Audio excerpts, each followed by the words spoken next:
The Voice Vista Podcast, venture by Pooja Prasoon.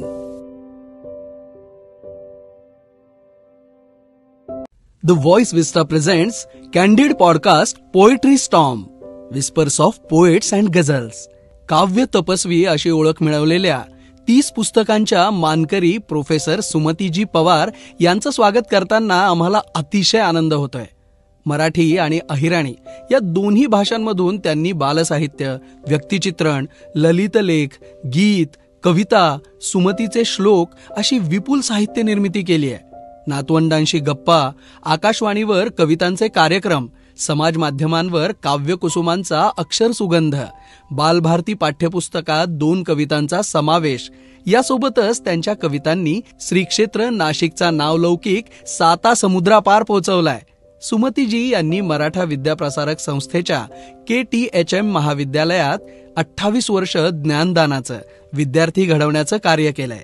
सुमतीताईंचं कसदार आणि संस्कार संवर्धक काव्य, त्यांचं सर्वच अक्षरधन म्हणजे जनजागृती, समाज प्रबोधन, लोकशिक्षणाची पेरणी आणि संगोपन करणारा अक्षर प्रकाश.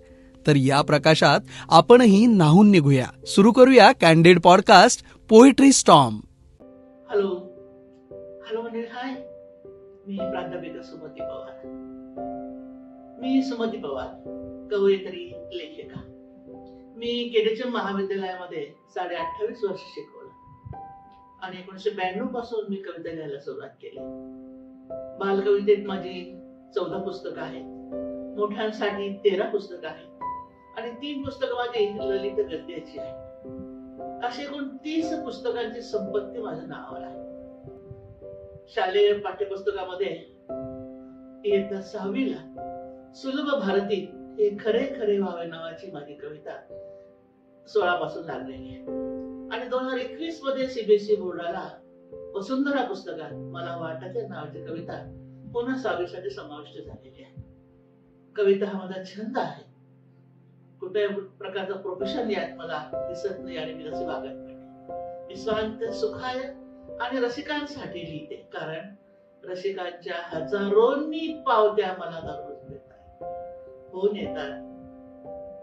अनेक प्रकारे रसिक माझ्याशी अप्रोच होतात. मी वर्तमानपत्रासाठी सुद्धा लिहिते आणि आज तुमच्या भेटीला आलेले आहे. तुमच्यासाठी कविता काही कविता सादर करणार आहे.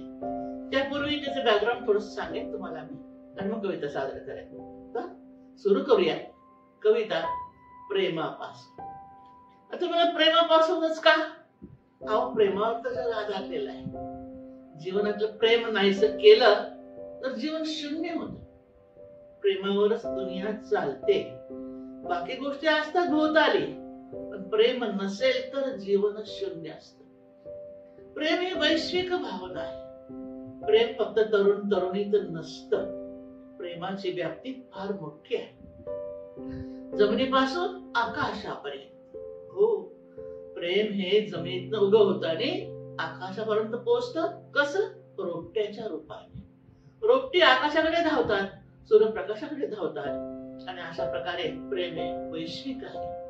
आई मुलाचं प्रेम, प्रियकर प्रेयसीचं प्रेम, पती पत्नीचं प्रेम, बहीण भावाचं प्रेम.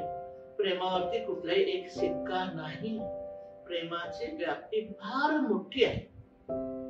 प्रेम फक्त माणसं करत नाही, या विश्वातले सगळे प्राणी प्रेम करतात, जे सजीव आहे. झाडही प्रेम करतात. मंडळी, झाडांनाही राग येतो. हो, माझ्या अंगणातलं चिकूचं झाड मी छाटलं, ते माझ्या रागवलं. चिकूचे येत नाही त्याला, मग त्याची क्षमा मागितली मी आणि खरंच त्यात नव्याने चिकू यायला लागले. झाडे सजीव आहेत, लक्षात ठेवा. म्हणून सृष्टीतले सगळेच जीवजंतू प्रेम करतात आणि या प्रेमाच्या आधारावर ही सृष्टी, त्याचं सृजन अखंडितपणे चालू असतं. माणसाला जोडणारा खरा धागा म्हणजे प्रेम आहे. म्हणून प्रेम म्हणजे काय हे तुम्हाला मी आता कवितेतनं सांगणार आहे. हे माझंच पुस्तक आहे, नजराणा नावाचं, आणि त्यातलीच ही कविता आहे, प्रेम. प्रेम म्हणजे काय? काय? प्रेम म्हणजे साक्षात माय. प्रेम म्हणजे काय? काय? प्रेम म्हणजे साक्षात माय. प्रेम दुधावरची साय, वासराला चाटते काय. हो, मुक्या प्राण्याला बोलता येत नाही, गाय चाटून प्रेम व्यक्त करते, मांजर चाटून प्रेम व्यक्त करते, कुत्रेही आपला मुखा घेतात, पप्पी घेतात, वानरे सुद्धा तसंच करतात. म्हणजे प्रेमाची भाषा वेगवेगळी आहे, पण प्रेमाची जात एकच आहे. म्हणून प्रेम म्हणजे हिरकणी, कड्यावर उतरणार. हो, लेकराला पाजाला कड्यावर उडी मारली, बघा किती अफलातून प्रेम आहे. आईच फक्त जाण्यास करू शकते, दुसरं कोणीच नाही. प्रेम म्हणजे हिरकणी, कड्यावरून उतरणारी. प्रेम म्हणजे आग पाणी, प्रेम म्हणजे आणीबाणी. खरंच प्रेम आग आहे, प्रेम पाणी. प्रेमात माणसं जाळून घेतात. हो, प्रेम शांत करणार आहे. प्रेम म्हणजे त्याग. त्याग हो, त्यागात सुद्धा प्रेम असतं. दुसऱ्याला एखादी गोष्ट देण्यात आपल्याला जास्त आनंद असतो, त्यागात आनंद असतो. म्हणून मी म्हटलंय प्रेम म्हणजे त्याग. त्याग प्रेमासाठी राग. राग हो, विरहात किती दुःख होतो, किती दुःख होतं. विरहात माणूस राग राग करतो, का नाही भेटलं मला, का नाही भेटली मला. भेटीची जी आस असते ती माणसाला राग करायला भाग पाडते. प्रेम म्हणजे त्याग. त्याग प्रेमासाठी राग. राग विरहार्थ दीनवाणे. प्रेम असते दिवाने. खरंच प्रेम माणसाला खरंच दिवाने बनवतो. प्रेमामध्ये तडफड रात्रंदिन धडधड, अन्न नको नको पाणी. प्रेम अस्वस्थ कहाणी. प्रेम अस्वस्थ कहाणी आहे. ते स्वस्थही करत आणि अस्वस्थही करत. प्रेम समर्पित भावना हो, 100% समर्पण असतं. ते नसेल तर त्या प्रेमाला अर्थ नसतो. म्हणून प्रेम करायचं असेल तर 100% समर्पण हवंच. प्रेम समर्पित भावना. प्रेम हृदयी मावेना, डोळ्यातून पाझरते, अंजारते, गोंजारते. प्रेमाला नाही उपमा हो, या समा. प्रेमाला दुसरी कुठलीही उपमा, तशी आईला दुसरी उपमा नाही. एकदा विद्यार्थ्यांना विचारलं मी, 11वीच्या मुलांना, अरे आईची व्याख्या करा रे, आई म्हणजे काय. खूप सांगितलं मुलांनी, आई म्हणजे असं आहे. मी काय म्हटलं, आई म्हणजे आई म्हणजे आई म्हणजे आई.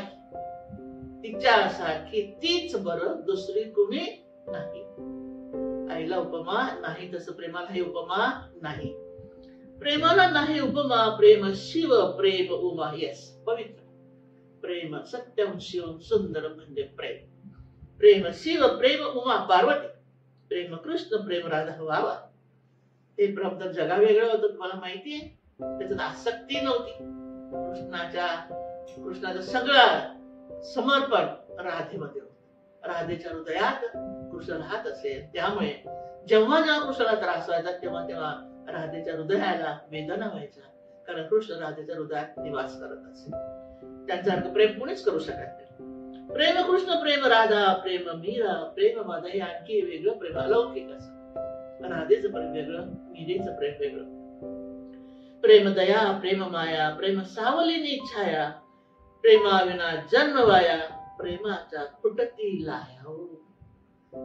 विरहार्थ भावना कोणी सोडून गेलं तर प्रेमाचे फटाके फुटतात, लाया फुटतात, संताप होतो.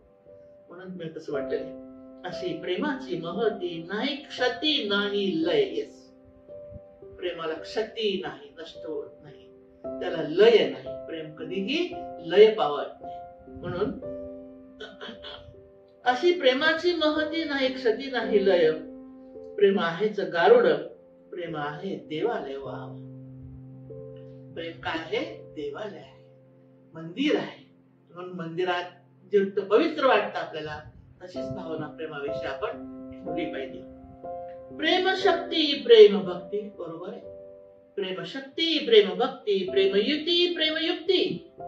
माणसाची ती नियती. हो, माणूस त्याला बरोबर घेऊन आलेला आहे. षटविकार जसे बरोबर आले तसं प्रेम सुद्धा आलं. नियतीने प्रेमाची मोठी देणगी माणसाला दिलेली आहे आणि फार महत्वाची आहे. याशिवाय जगणं अशक्य आहे. प्रेम शक्ती प्रेम भक्ती प्रेम युती प्रेम युक्ती. प्रेमात माणसाची ती नियती. प्रेम पाया आणि प्रगती. प्रेमळ माणसाची भक्कम साथ असेल तर तुमच्या जीवनात प्रगतीच प्रगती होते. प्रेमाशिवाय न गती. करेक्ट. प्रेमाशिवाय माणूस पुढे जाऊ शकत नाही. प्रेमाशिवाय न गती सारे आयुष्य भंगते.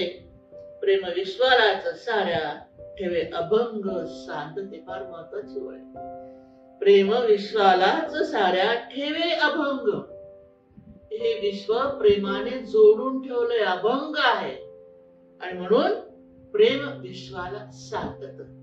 जसं आपण सुईने एखादी गोष्ट सांधतो, भरून काढतो, त्याप्रमाणे प्रेम विश्वाला भरून काढतं आणि अभंग ठेवतं. प्रेम हे अक्षर जरी दोन असली तर प्रेम ही भावना दोन शब्दात मावणारी नाही, अजिबात नाही. ते विश्वव्यापी आहे, ते महान मंगल आहे, ते पवित्र आहे, त्याला कसलीही उपमा नाही. आणि प्रेमाशिवाय जग चालूच शकत नाही. काय मंडळी, कळलं का? मग प्रेमाची महती कळली. मी खरं म्हणजे जास्त करून स्त्रियांविषयी लिहिते. हो, स्त्रियांच्या वेदना. आता आजचा काळ खूप चांगला आहे, तेवढा कुठे वेदना आहेत? असं नाही, जे दिसतं तसं दिसतं ना, नसतं ना, म्हणून तर जग फसतं. माणूस मोठा नाटकी हो, चेहरा वेगळा असतो, अंतरंग वेगळं असतं. खूप चांगली परिस्थिती आहे. मी एक प्रोफेसर होते, मी शिकले, तुमच्या समोर बोलते आहे, पण म्हणून खेड्यातली परिस्थिती, शहरातल्या स्त्रियांची परिस्थिती सुटबुट घातल्या म्हणून बदलली असं नाही. वरवर सगळं बदललंय, पण माणूस कधी बदलतो? माणूस कधीच बदलत नाही, कधीच बदलत नाही. बदलायला संत व्हावं लागतं. संत होणं इतकं सोपं नसतं. म्हणून खेड्यातल्या बायकांचं, मी स्वतः माझ्या आईचे कष्ट पाहिले. तेव्हा गिरण्या नव्हत्या, दळावं लागायचं जात्यावरती, प्रत्येक काम घरी.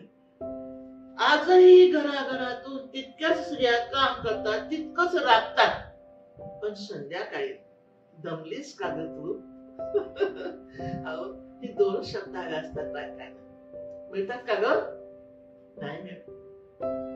ह्या दोन शब्दांनी ती कष्टणारी स्त्री कुठलेही कष्ट क्षणात विसरून जाईल. पण तेवढंही औदार्य आमच्यात नाही. वाईट वाटतं मला. म्हणून खेड्यातल्या स्त्रियांची परिस्थिती लिहिताना मी म्हटलं, वळत चणीला पाखर. मी खेड्यामध्ये वाढले.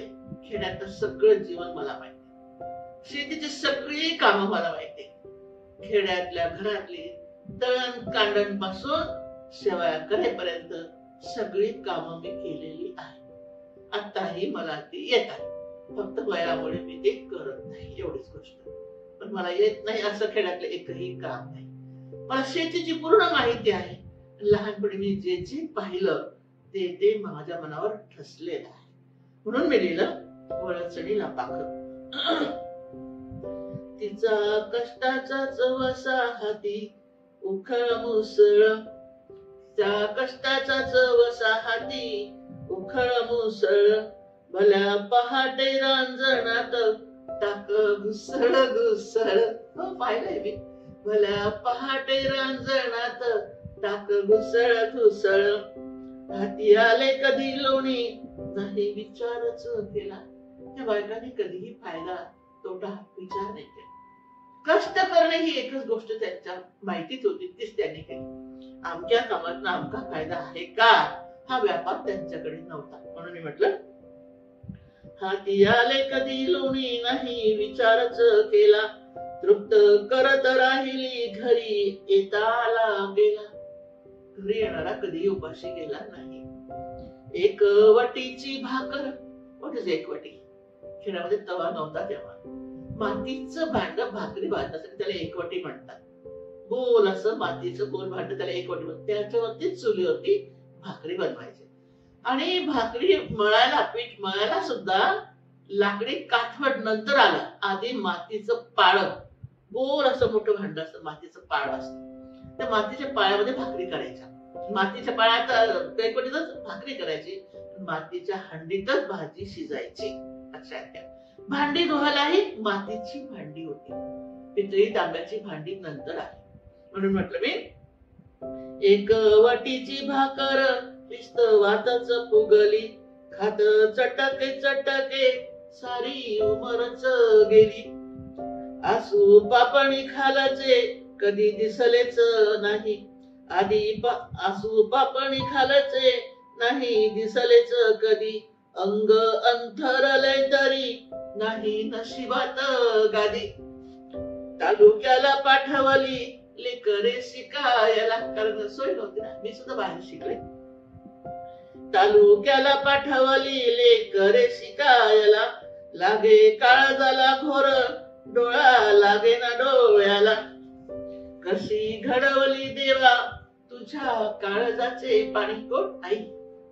कशी घडवली देवा तुझ्या काळजाचे पाणी. मऊ लोण्याहून मऊ उपजतची शहाणी. हो, आपली आई जन्मतः शहाणी आहे. तिला कुठल्या शिक्षणाची गरज नाही. कष्ट करता करता झिजले रे हात पाय. जीव वाळून टाका अशी साऱ्यांचीच माय. तिची सावली घराला. ऐका, तिची सावली घराला गुरा ढोरांना पुरते. फक्त घराला नाही, पूर्ण गोठा अंगण त्याच्यात तिची छाया असते. तिची सावली घराला गुरा ढोरांना पुरते. तरी सदा होऊन पाखरू वळ चढीला चुरते. सदा होऊन पाखरू वळ चढीला चुरते. काय मंडळी, आवडली का कविता?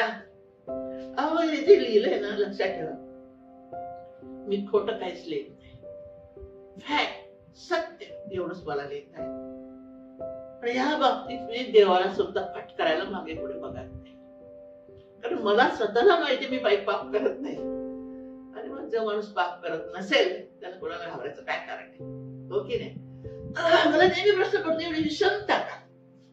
उंच झोपड्या, इकडे महाल इकडे झोपड्या, एवढं दारिद्र्य कशासाठी?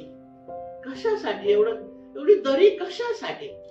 म्हणून नेहमी वाटतं मला देवालाही म्हणावं, अरे बाबा, आम्ही आहोत, तुला मानतो. आम्ही तुला विचारलं नाही तर कोण विचारेल तुला? तू असा हात आखडता घेतला तर तुला कोण विचारेल? आखडून धरला हात मध्येच असा कसा आहेस रे देवा. आखडून धरला हात मध्येच असा कसा आहेस देवा. शेताने वासलं तोंड रोज तुझा खेळ ना. शेताने वासलं तोंड रोज तुझा खेळ ना. महिनाभर येतोस आणि आशा लावून जातोस. हाती तोंडी आला घात अलगद काढून घेतोस. काय दैना शेतकऱ्याची. कष्ट करून काहीच हाती लागत नाही. केळी सुकल्या, बाजऱ्या सुकल्या, खावे काय वरीसभर. टँकर अजून चालू आहे, त्यात अजून भरीसभर. चित्राबाबी जगवावी कशी हो? जनावर कशी जगवायची? पाऊस नाही, गवत नाही, कशी जगवायची? चित्राबाबी जगवावी कशी? चिमणी तोंड सुकलेली, अजून आला नाहीस तर वीर दिसेल आटलेली. बँकेत तर महिन्याला पडत नाही रे पाऊस. कष्ट करून पिकते भाकर नको काढून घेऊस. का चटतो गरीबाची बीट भाकर दे ना. त्याच्याकडे इतका कृपण नको होऊ ना. अंत नको पाऊस रे, मनापासून बसतात तुला. त्यांनीच अंग काढले तर कोण विचारेल तुला? हा शेतकरी, हा गरीब राजा, हा देवा, हा तुझ्यावर भरोसा ठेवून आहे. तुझ्यावर तूच त्यांना विचारलं नाही, त्यांची दैना केली तर तुझं नाव ते टाकून दे. अशाही परिस्थितीत पंढरीला चालत चालत तुझ्या भेटीला ते येतात. तुझ्याकडे आस लावून बसतात, तुझ्याकडे डोळे लावून बसतात, कारण तुझ्यावर त्यांचा विश्वास आहे. म्हणून अशा गरिबांचा विश्वासघात करू नको. कधी कधी मला देवा तुझ्या शांतपणाचा हेवा. एवढं विश्व चालवतं, काय काय घडतंय ते बघतो. तेवढं शांत कसं राहू शकतोस रे? तुझी आभारी मी देवा, तुझा वाटतच हेवा. कशी करतो रे सेवा, नाही कशाचाही दावा. काहीच माग भरभरून देतो, झाड पानं फुलं. अरे कोण देत? तूच देतस ना. तुझंच नारळ तोडायचं तुलाच व्हायचं, एवढे आम्ही कंजूस. तुझंच तुला परत करतो. किती कृपण आहे. म्हणून तुझं देणं अपार आहे, त्याला सीमा नाही. तुझी आभारी मी देवा, तुझा वाटतच हेवा. कशी करतो रे सेवा, नाही कशाचाही दावा. तुझी लेकरे पामर वेड लावते भाकर. ओढून या घेते ताटी सारा स्वार्थाचा बाजार. तू चांगली माणसं निर्माण केली, चांगलंय.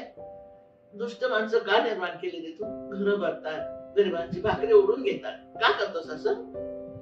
सारे इथे झकपक, खाली दिसत वर राख. बापरे, वरून छान दिसत, खाली दिसत वर राख. निकारे धकधक ते निकारे. सारे इथे झकपक, खाली दिसतो आणि राख. तुझ्या सेवेला ते चोख रोज घासतात नाक. पाप करतात आणि नाक घासतात, गंगेत बुडी मारतात. सारी लेकरे तुझीच, काही पाणी काही वीज. वा, सारी लेकरे तुझीच, म्हणून काही पाण्यासारखी थंड आहेत आणि काही वीज आहेत जाणार. दोन प्रकारचे स्वभाव. तू खरा किमयागार, विटेवर थंडकार. एवढं सगळं विश्व चालवताना विटेवरती शांतपणे उभा राहतो. मज वाटे नवलाई, सारे काही तूच दे. जे जे चाललेले ते तू शांतपणे पाहि. तुझा शांतपणा देवा थोडा थोडा देना वाटून. तुझा शांतपणा देवा थोडा थोडा दे वाटून. प्रश्न येथील ते सारे जातील क्षणात मिटून. प्रश्न येथील ते सारे सारे क्षणात जातील ते मिटून. किती वर्णावं तुला. दोन प्रकारे तू गरिबांना सगळ्यांना देतोसही आणि तोंडातला घास काढूनही घेतोस. म्हणून म्हणते तुझा हेवाही वाटतो, तुझा रागही येतो, तुझा आम्ही त्रागाही करतो आणि तुला आम्ही भजतोही. कारण दोन्ही प्रकारची कृपा अकृपा तुझी आमच्यावरती बरसत असते. म्हणून तुम्ही म्हणाल प्रेम कविता लिहिता, गरिबांच्या कविता लिहिता. आम्ही काय लिहित नाही, आम्ही लावणी सुद्धा लिहिते. बापरे बाप.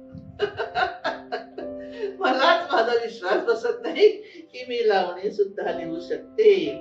सध्या नाशिक आकाशवाणीवरती सुमती गीत गंगा नावाचा माझा कार्यक्रम चालू आहे. दर रविवारी 8:15 वाजता 5 मिनिटं प्रायोजित कार्यक्रम असतो. जे जे प्रकार मी हाताळले त्यापैकी एक एक सादर होत आहेत. 3 गाणी सादर झाली.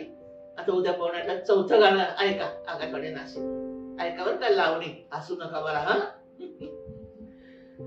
पहा चैत्राची सुटली हवा, राया महाली मला बोलवा.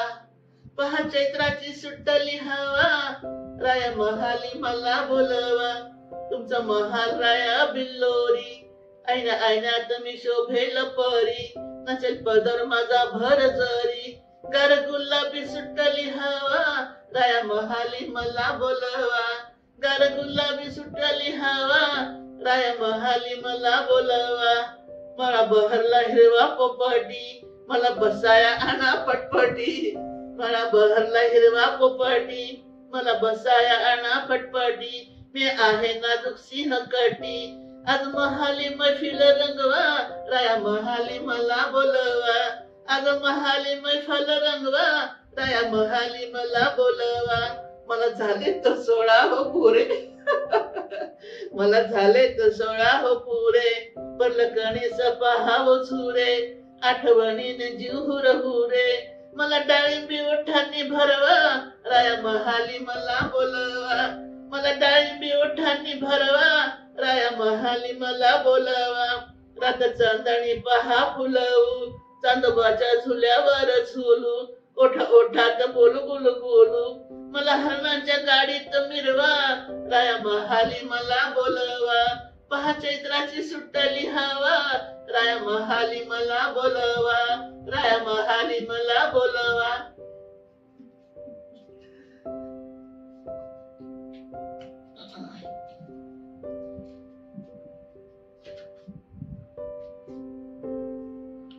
आयुष्यावर कितीही बोललं तर कमीच आहे. जीवन मोठं गहन आणि गूढ आहे.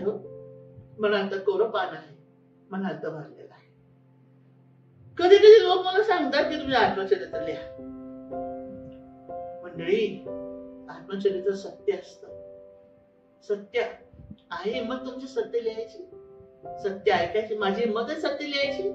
अजिबात ते पटापट बोलते. मग पूर्ण सत्य आयुष्यात आपण लिहू शकत नाही. कारण अनेकांचे रोष राग जिवंतपणे आपल्याला झेलावे लागते. म्हणून आत्मचरित्र त्यानेच लिहावं जो सत्य लिहू शकतो. अशी फार कमी आत्मचरित्र मराठीत आहेत ज्यांनी ते सत्य म्हणून लिहिले. पण त्यांनी 100% सत्य लिहिलेलं आहे की नाही मला माहित नाही. हंसा वारकरचं खूप गाजलं आत्मचरित्र, गांधीजींचे सत्याचे प्रयोग. पण मला वाटत नाही की 100% न्याय या मंडळीने सुद्धा दिला असा मी संशय व्यक्त करते. माझा दावा नाही तसा. कारण सत्य लिहायला फार हिंमत लागते. ती हिंमत फार कमी लोकांजवळ असते असं माझं स्पष्ट मत आहे. ही मी सगळ्यांची भावना आणि माझी भावना सांगते. तर आयुष्य कोऱ्या पानासारखं वाटतं मला. कसं? आयुष्याचा प्रत्येक दिवस नवे कोरे पान. आयुष्याचा प्रत्येक दिवस नवे कोरे पान. काय लिहिले त्याच्यावरती त्यावर ठरते शान. त्यावर काय लिहिलं जातं, तुम्ही चांगलं लिहितं वाईट लिहितं, चांगलं करतो तर जातं की वाईट वागतात त्याच्यावरती त्याचे शांत लिहिलेच नाही काही तर काय लागेल हाती, लिहिलेच नाही का तर काय लागेल हाती. पाऊस पडूनही स्वातीतही मिळणार नाही पोती. स्वाती नक्षत्रात असं म्हणतात की शिंपले असे तोंड वासून पडलेले असतात, मोकळे उघडे. ज्या शिंपल्यात स्वातीचा थेंब पडतो त्याचा मोती होतो. तुम्ही जीवनाचं कोरबान उघडून ठेवलंच नाही, जर काही लिहिलंच नाही तर स्वातीचे मोती कसे होतील. म्हणून हे जीवनाचं पान उघडं ठेवलं पाहिजे. शिंपले उघडून ठेवून पाहिजे.